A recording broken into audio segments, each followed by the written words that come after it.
You know, I remember she came to Jamaica way back when Destiny's Child had one song. And they came and I opened for them at the time.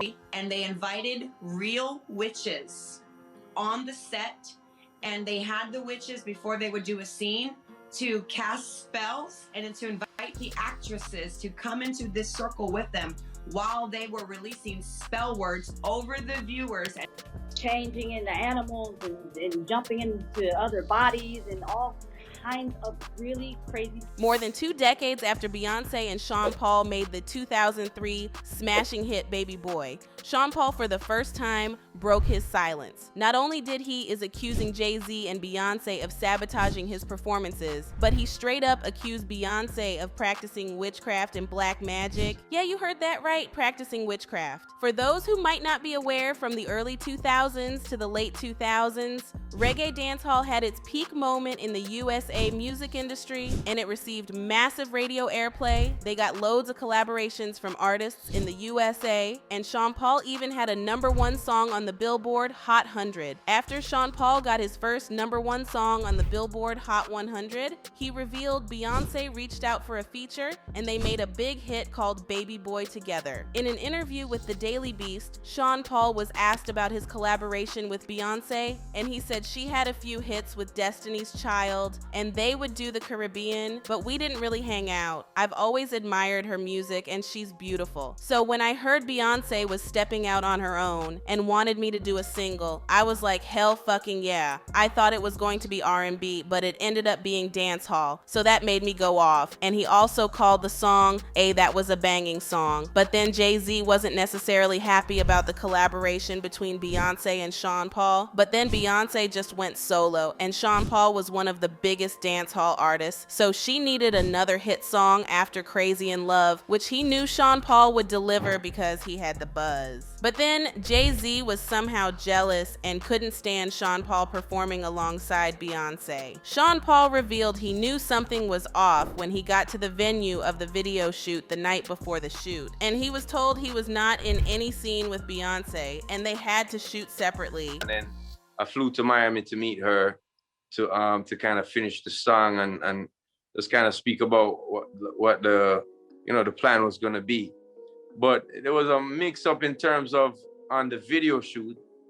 When I got there the night before the video shoot, I was told I'm not in any scene with her, which to me at the time, the way I was thinking about the video was totally different. I thought we were gonna kind of act something out. So apart from not shooting any scene in the music video together, Sean Paul revealed he sensed something was wrong, but he downplayed it at the same time because it was just a music video and he didn't take it as something big. Then he revealed he got a clear picture of what was going on in the coming months, as he revealed that even though the song was a smash hit, he only got to perform the song alongside Beyonce 3 times. And talking about the performances, Sean Paul said, I had some people who were working with me for years and they were like, boss, I'm now a fan of yours. I was like, now? But we had just 3 performances and one was at Reggae Sumfest. At the time, we were both on the Rock the Mic tour. This was 2003. She wasn't on it every day, but she would come on certain dates and do the song Crazy in Love with Jay. It looked like their first performance did not sit right with Jay Z because there was this video of Jay Z looking irritated while Beyonce and Sean Paul were performing together.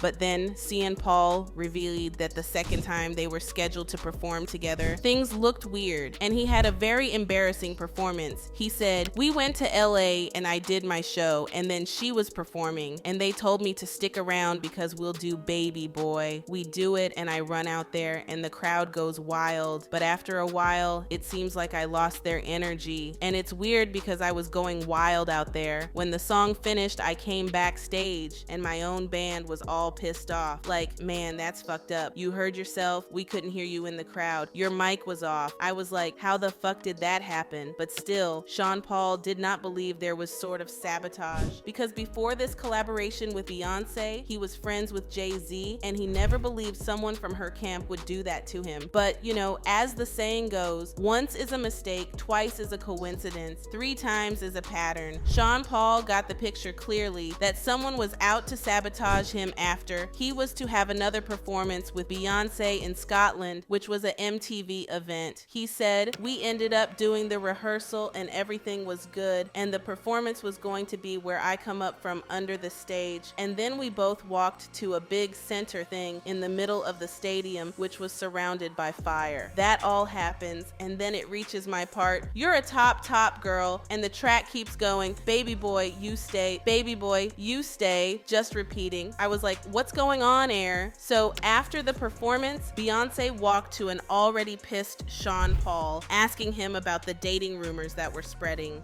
She was pissed and was like, "I need to speak to you." So we go back and talk, and she's like, "What's all these rumors about?" And I'm like, "Yo, I'm not saying shit." And she's like, "These rumors fuck with my career. I just want you to know that." I was like, "They don't fuck with mine. So listen, I met Jay before you and we were friends, so me and him should talk. If he feels a way about that, then we should talk, because it's not coming from me." At this point, Sean Paul already saw the picture that Beyonce and her team sabotaged his previous performances, and they were not willing to perform with him, but they had one more performance at the VMA. He said, "And there was one more performance we were supposed to do at the VMAs." And she said to me, "We're gonna have rehearsal, so look out. The day before the VMAs happen, there's this press day where you speak to every radio station, and I'm hearing somebody rehearsing Baby Boy." So I'm like, what's going on? We went to the label and they were like, "Yo, they're not gonna do the song with you." So I'm sitting there in the crowd with my present wife, and Paris Hilton is sitting in front of me. Beyonce is coming down the stairs singing the song, and Paris Hilton turns to me and goes,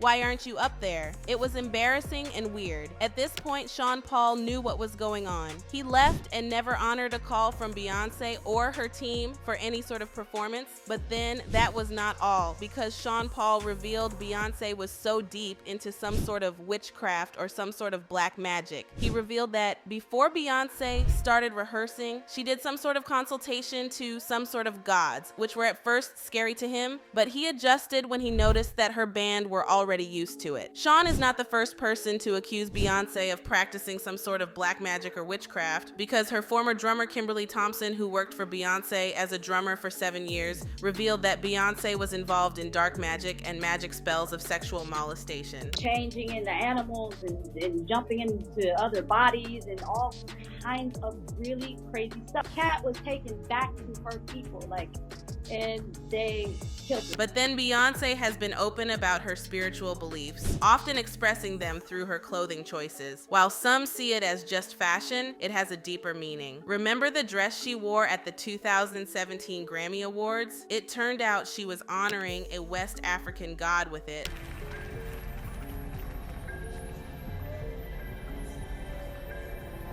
Sean Paul accusing Beyonce of practicing witchcraft is wild, and fans left comments saying Beyonce has literally said in an interview that she's possessed by a spirit that she calls Sasha Fierce, and she comes out when she performs and writes music I didn't believe back then, but now, Lil. Hell can't put anything past anybody. I heard the entertainment industry turns people out. Only those that can see will see how evil not only Beyonce, but almost all in Hollywood and the music business are. They are beyond evil. Woo! We went deep into some spicy topics, didn't we? So let me know your thoughts on this story. Do you think there's some truth to these rumors, or is it all just smoke and mirrors? Let's keep this conversation going, cause you know I live for the tea. Drop your comments below and check out this next story.